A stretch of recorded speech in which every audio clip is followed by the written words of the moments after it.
Friends, welcome back to my YouTube channel. आज हम सीखेंगे हिंदी की रीडिंग करना। सो गाइज़, आज हम करेंगे एक छोटी सी कविता की रीडिंग।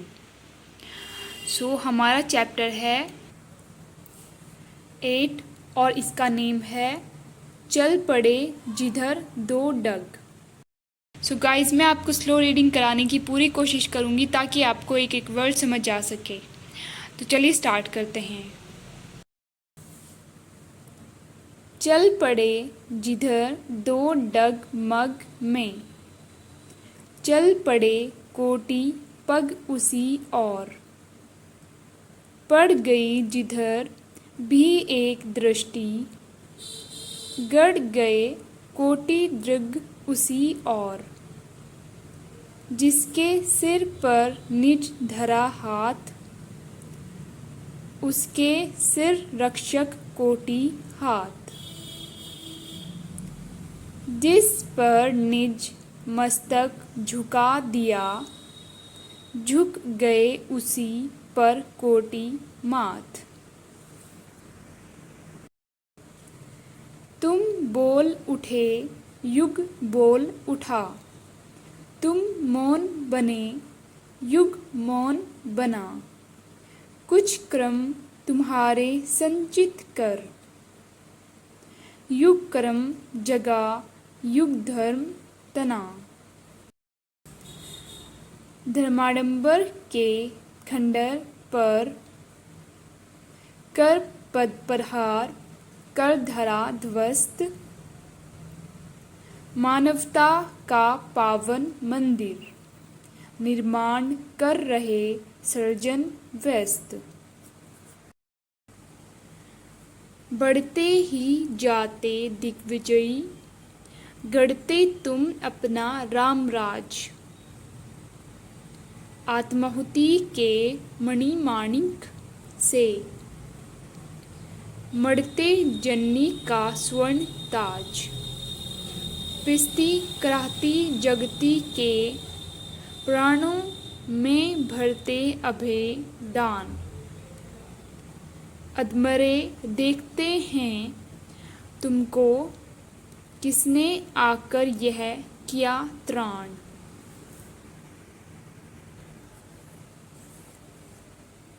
है अस्त्र शस्त्र कुंठित लुंठित, सेनाएं करती ग्रह प्रयाण, रण भरी तेरी बजती है, उड़ता है तेरा ध्वज निशान। है युग तृष्टा है युग सृष्टा,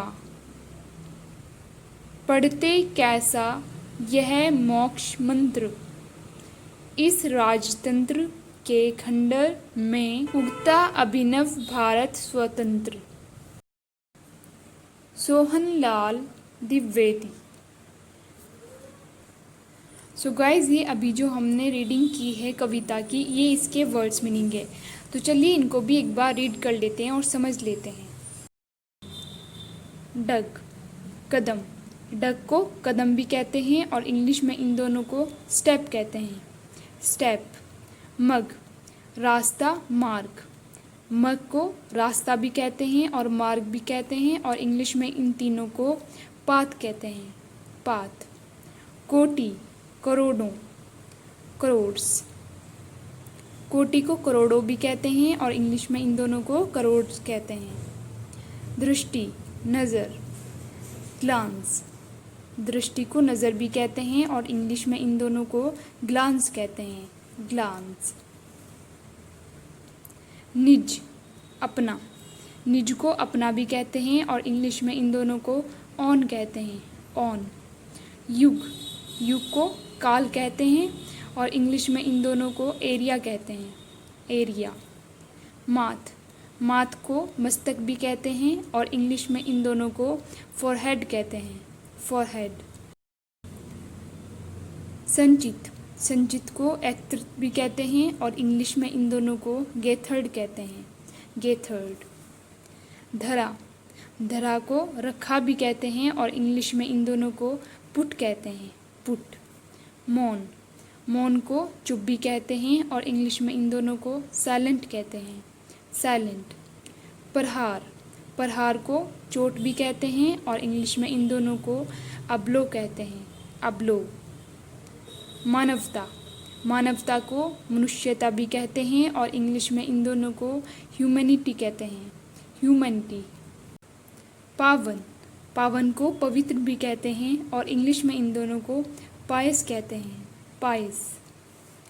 सृष्टा, सृष्टा को निर्माण करने वाला भी कहते हैं और इंग्लिश में इन दोनों को क्रिएटर कहते हैं, क्रिएटर। दृग, दृग को आँख भी कहते हैं और इंग्लिश में इन दोनों को आइज़ कहते हैं, आइज़।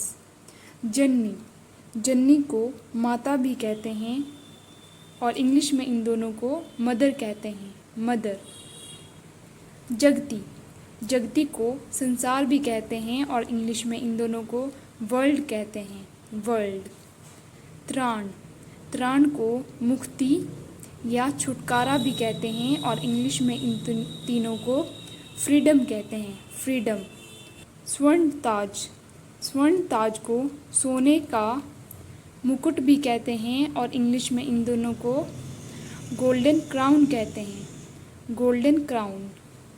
अभिनव, अभिनव को नया भी कहते हैं और इंग्लिश में इन दोनों को न्यू कहते हैं, न्यू। दिग्विजयी, दिग्विजयी को दिशाओं को जीतने वाला भी कहते हैं और इंग्लिश में इन दोनों को विक्टोरियस कहते हैं, विक्टोरियस। रक्षक, रक्षक को रक्षा करने वाला भी कहते हैं और इंग्लिश में इन दोनों को सेवियर कहते हैं, सेवियर। आडंबर, आडंबर को झूठा दिखावा भी कहते हैं और इंग्लिश में इन दोनों को फॉल्स शो कहते हैं, फॉल्स शो।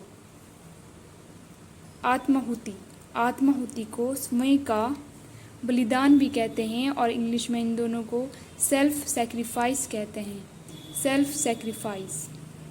कुंठित, कुंठित को कुंद भी कहते हैं और इंग्लिश में इन दोनों को ब्लंट कहते हैं, ब्लंट। राजतंत्र, राजतंत्र को राजा का शासन भी कहते हैं और इंग्लिश में इन दोनों को रूल ऑफ किंग कहते हैं, रूल ऑफ किंग। मोक्ष, मोक्ष को मुक्ति भी कहते हैं और इंग्लिश में इन दोनों को सेल्वेशन कहते हैं, सेल्वेशन। खंडर, खंडर को अवशेष भी कहते हैं और इंग्लिश में इन दोनों को रूइंस कहते हैं, रूइंस। तो गाइस, जो हमने अभी ऊपर कविता पढ़ी थी उसमें जो सारे हार्ड वर्ड हैं जो हमें समझ नहीं आ रहे थे वो यहाँ पर उन्होंने आसान लफ्ज़ में भी लिखे हुए हैं। जैसे दृष्टि, दृष्टि को नज़र, नज़र तो सबको पता है आसान लफ्ज़ में है ये, और इनकी इंग्लिश भी दी हुई है। तो हमें फ़ायदा ये हुआ है कि हमें उन हार्ड वर्ड का पता चला है कि आसान लफ्ज़ों में इनको ये कहते हैं और इंग्लिश में ये कहते हैं। तो चलिए, अगर आपको ये वीडियो पसंद आई हो तो मेरे चैनल को लाइक, शेयर एंड सब्सक्राइब करना ना भूलिएगा। Thank you for watching.